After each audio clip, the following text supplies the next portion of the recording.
అందరికీ నమస్కారం. శ్రీ మాత్రే నమః. ఓం నమ శివాయ.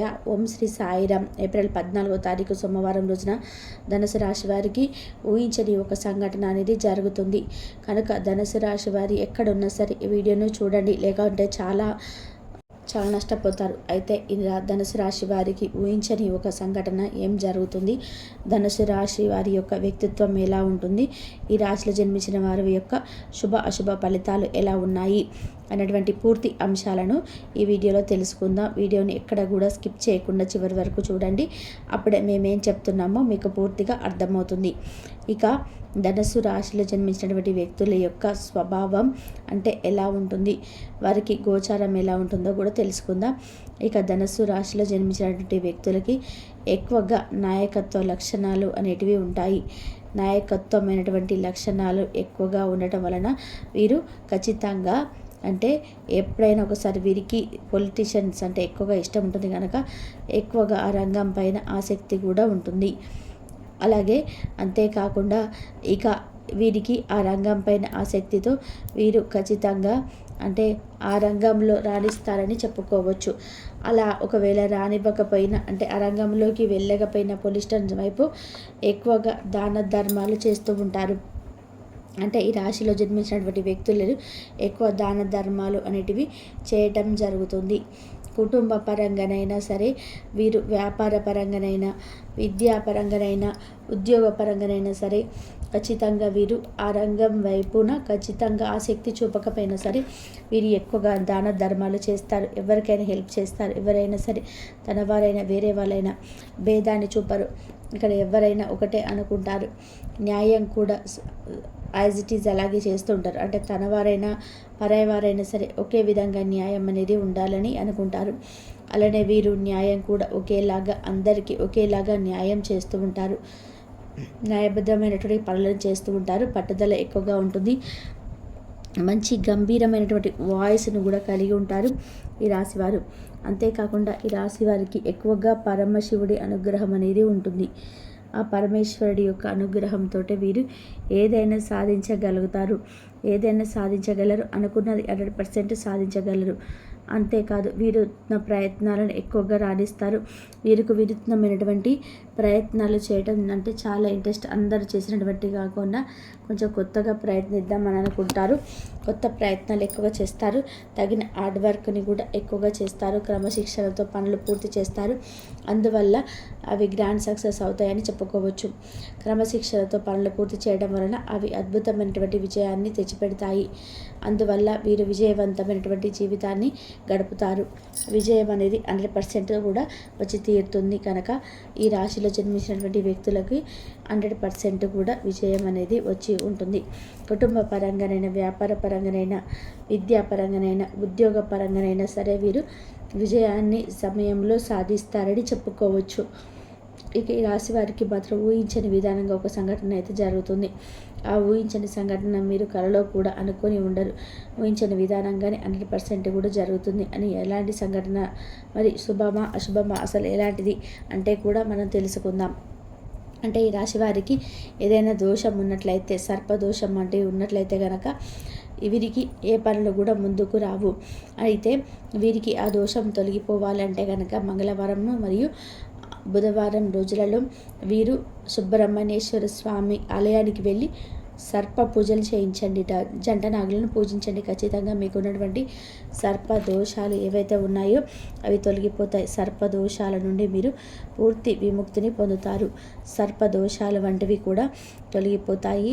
ఇక మీకు జీవితంలో సంతోషంగా కూడా ఉంటారు. కలిసి వస్తుంది బాగా. ఏదైనా సరే వ్యాపారం, రియల్ ఎస్టేట్ కావచ్చు, విద్యా రంగంలో కావచ్చు, వైద్య రంగంలో కావచ్చు, రాజకీయ పరంగా కావచ్చు, మీకు కలిసి వస్తుంది. కుటుంబంలో కూడా ఇదివరకు ఎవరైతే మీకు ఇది వద్దు, ఇది చేయొద్దు అని చెప్పి ఏది చేసినా అంటే అడ్డుపడ్డారో అలాంటిది ఈ సమయంలో కుటుంబమే పూర్తి మద్దతు ఇస్తుంది. భాగస్వామితో ఉన్నటువంటి చిన్న చిన్న గొడవలు తొలగిపోతాయి.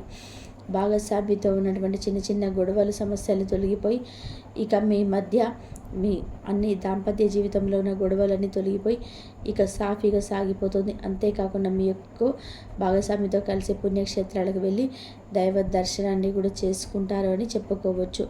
ఈ యొక్క ధనుసు రాశి వారు ఇక ధనుసు రాశిలో జన్మించినటువంటి వ్యక్తులకి ఈ సమయంలో మాత్రం గోచారం చాలా అనుకూలంగా ఊహించని విధానంగా ఎలాంటివి వస్తాయి.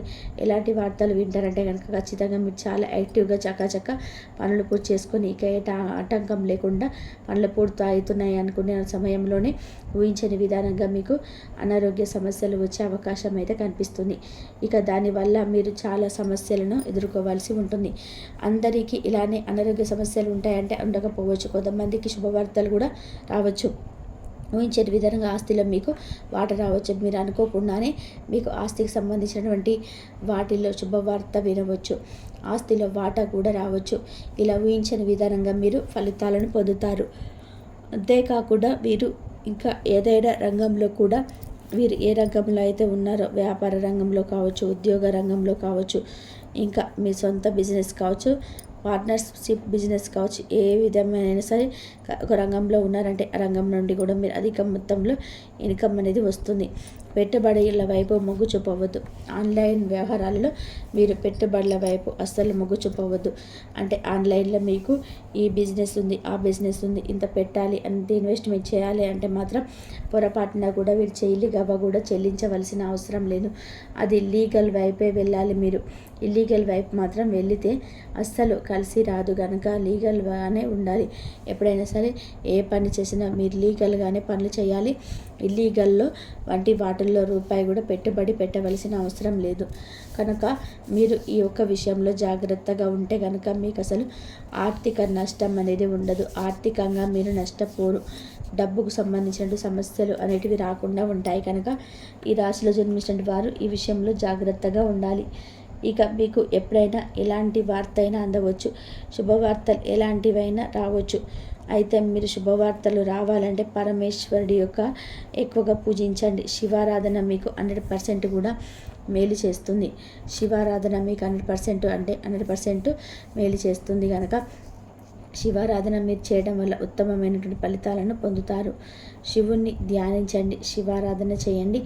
అలాగే మీకు ఆస్తి విషయంలో, డబ్బు విషయంలో అయితే పాత బాకీలు ఏవైతే ఉన్నాయో మీకు ఆ పాత బాకీలు మీకు ఇచ్చే డబ్బు రావడం లేదని చెప్పి అనుకుంటున్నారు. అలాంటి సమస్యలు సైతం ఈ సమయంలో మీకు తొలగిపోతాయి.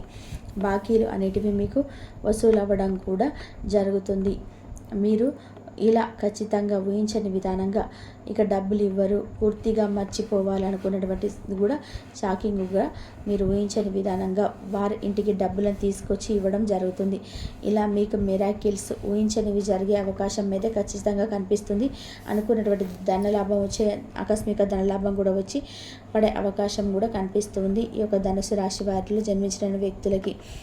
ఇలా తెలుసుకున్నారు కదా ధనుసు రాశి వారికి ఏ విధంగా ఎలాంటి అనుకోనివి జరుగుతాయో, ఊహించని సంఘటనలు జరుగుతాయో, ఊహించని విధానంగా ఎలాంటి సంఘటనలు ఎదురవుతాయో, ఎలాంటి విషయంలో జాగ్రత్తలు పాటించాలి, లేదా ఏ దేవత ఆరాధన చేయాలి, ఏ దైవారాధన మీకు మేలు చేస్తుందో తెలుసుకున్నాం కదండి.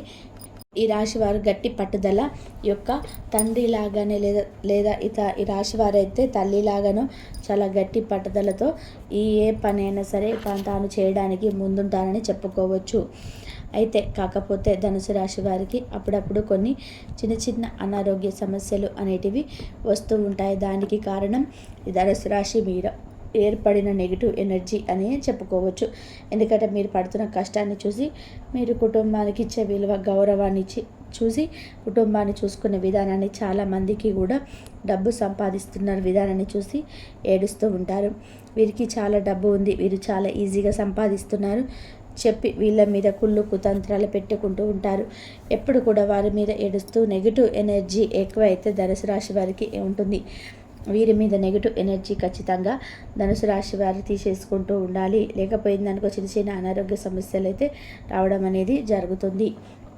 కొంచెం సోమరితనంగా అనిపించడం, లేజీగా ఉన్నట్టు అనిపించే పని శ్రద్ధను చూస్తూ ఉంటారు. లేదంటే ఇలాంటి నెగిటివ్ ఎనర్జీ ఉండడం వలన ఇంట్లో గొడవలు, మనశ్శాంతి లేకపోవడం అయితే జరుగుతూ ఉంటాయి. కనుక ప్రతి శనివారం రోజున కానీ, ఆదివారం రోజు కానీ కాస్త ఉప్పు దిష్టి తీసుకొని మిరియాలతో, ఎండుమిరపకాయలతో దిష్టి తీసుకుంటూ ఉండండి. నెగిటివ్ ఎనర్జీ అనేది పూర్తిగా తొలగిపోతుంది. కనుక ఈ ధనుసు రాశి వారికి కొంచెం కోపం కూడా ఎక్కువగా అని చెప్పుకోవచ్చు.